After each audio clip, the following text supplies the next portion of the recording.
যোৱা নিৰ্বাচনৰ সময়তে মুখ্যমন্ত্ৰী ডাঙৰীয়াই ঘোষণা কৰিছিলে যে সংকোচ নদীৰ গৰাখহনীয়া বিভিন্ন স্পটত যিটো আছে সেইটো ইৰোশ্যনটো প্ৰটেকশ্যন কৰাৰ কাৰণে আৰু সেই হিচাপে আজি অসমৰ আমাৰ water resource minister Piyush Hazarika ডাঙৰীয়া ইয়াত উপস্থিত হৈছে আৰু এইটোৱে উপযুক্ত সময় কাম কৰাৰ কাৰণে আৰু সাইট ভিজিট কৰাৰ কাৰণে আৰু মই তেখেতক ধন্যবাদ জনাইছোঁ।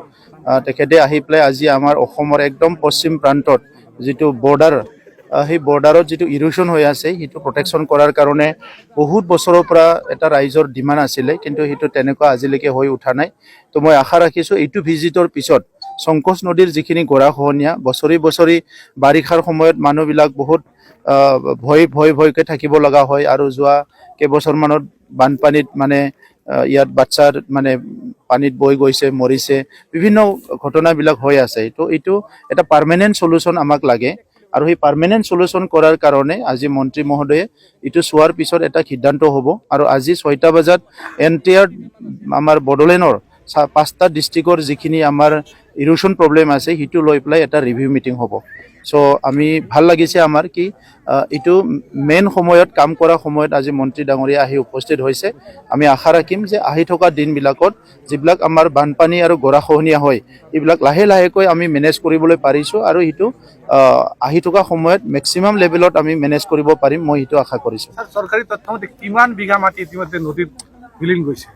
এইটো এতিয়ালৈকে তথ্যটো আমি 100% ওলোৱা নাই, কিন্তু প্ৰত্যেক বছৰে বহুত মিটাৰ নদীয়ে হৈ লৈ যায় আৰু এইটো এটা পইণ্টত নহয়, এইটো ডাউন ষ্ট্ৰীম আপ ষ্ট্ৰীম দুইটা ছাইডতে হৈ আছে।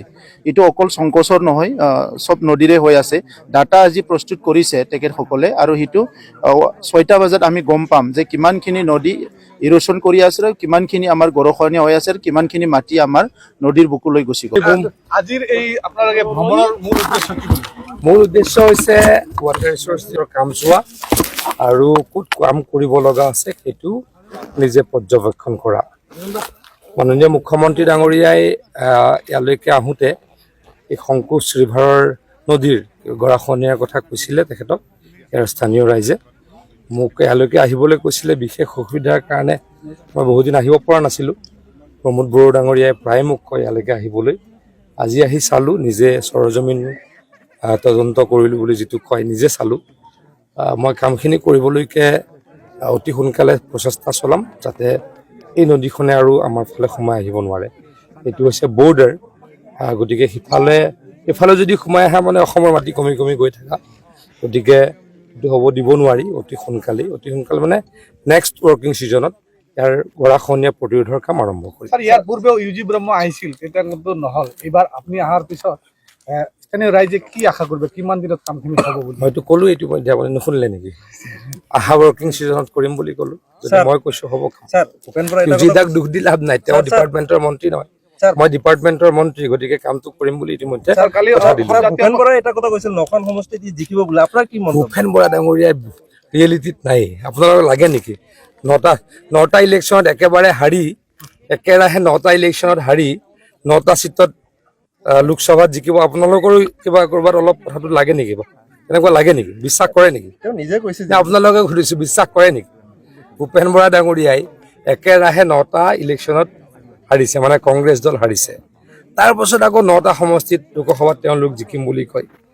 এই মানে কি কয়, এনেকুৱা যদি মই বেলেগ শব্দ আজি ক'ব খোজা নাই, এটাই ক'ব খোজোঁ, ৰিয়েলিটিত থাকক, দলটোক তলৰ পৰ্যায়ত কৰিবলৈকে শক্তিশালী কৰিবলৈকে চেষ্টা কৰক।